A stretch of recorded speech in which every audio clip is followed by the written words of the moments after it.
They say you should never mix your blood, that purity is the only path to prestige. In the 1960s, the Italian automotive world was a cathedral of high-strung V12s and delicate glass, machines that were as breathtaking as they were broken. But Renzo Rivolta was a man of ice and steel. He didn't want a trophy that lived on a lift. He wanted a ghost that could haunt the autostrada at midnight and still start on a freezing morning in Milan. So he committed the ultimate heresy. He took the finest silhouette Giugiaro ever drew, gave it a chassis forged in the fires of Le Mans, and then he gave it a heart of American iron. A small block rebellion wrapped in a silk suit.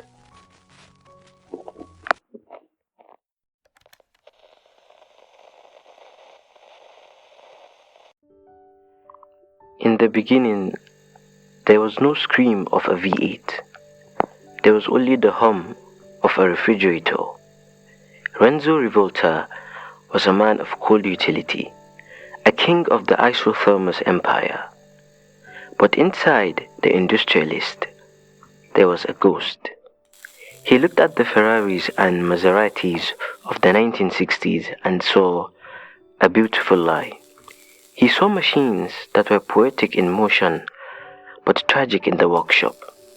Fragile monuments that demanded your worship and your bank account. Rivolta wanted a rebellion. He wanted a car that could cross a continent at 150 miles per hour without asking for a mechanic's permission. He didn't want a fragile thoroughbred. He wanted a chimera, a creature with the soul of the Mediterranean and the iron bones of Detroit.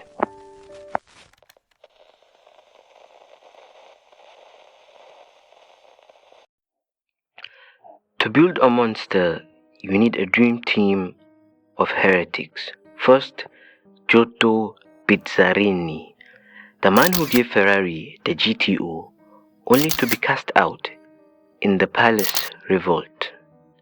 He brought the chassis, a low-slung masterpiece of balance and rigidity. Then a young Giorgetto Giugiaro, walking under the house of Bertone. He didn't draw lines, he drew tensions. He wrapped Bizzarrini's skeleton in a skin that looked like a long silver sigh. But the heart was the scandal.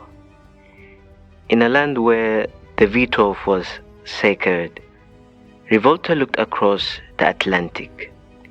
He chose the small block Chevrolet V8. It was an act of automotive blasphemy. To the purists, it was soiling the art. To Rivolta, it was a heartbeat that would never skip. The Grifo, the mythological beast that is half lion, half eagle, was no longer a legend. It was sitting in the Turin sun, waiting to strike.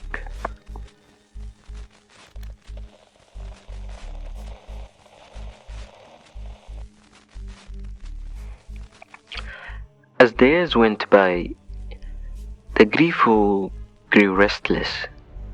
The 327 wasn't enough. Rivolta wanted the big block, the 454 cubic inch monster from the Corvette. But there was a problem. The engine was too tall for Giugiaro's elegant hood. The solution wasn't to shrink the heart. It was to break the skin. They added the Penthouse, a blocky aggressive hood scoop that shattered the car's fluidity. It was a scar of intent. When you see a 7-liter Grifo, you are looking at the moment the Grand Tourer became a street fighter. It was the fastest production car in the world for a heartbeat, a machine that could outrun a Ferrari Daytona while its driver sat in air-conditioned comfort. It was the ultimate Italian muscle car, a heavyweight in a silk suit.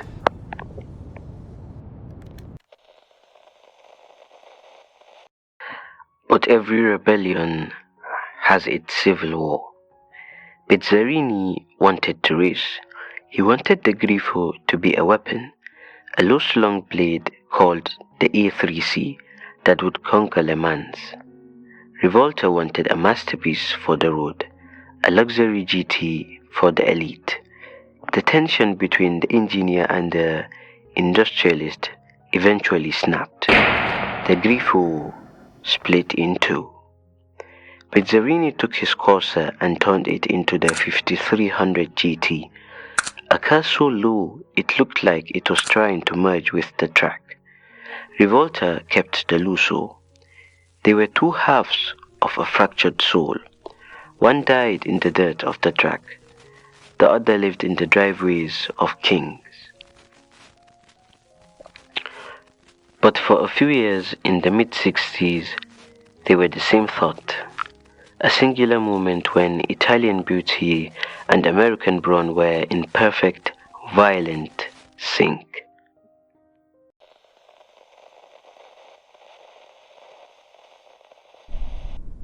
The end didn't come with a crash. It came with an oil crisis. In 1974, the world turned its back on the thirsty V8. Iso, the empire of refrigerators and chimeras, folded its wings. Only 413 Grifos were ever born. They are rare ghosts now. You see them at the great concourse, sitting silently among the Ferraris they once humiliated. They don't have the temperamental reputation of their rivals, and because of that they were driven, they were used. They were left until the metal wore thin.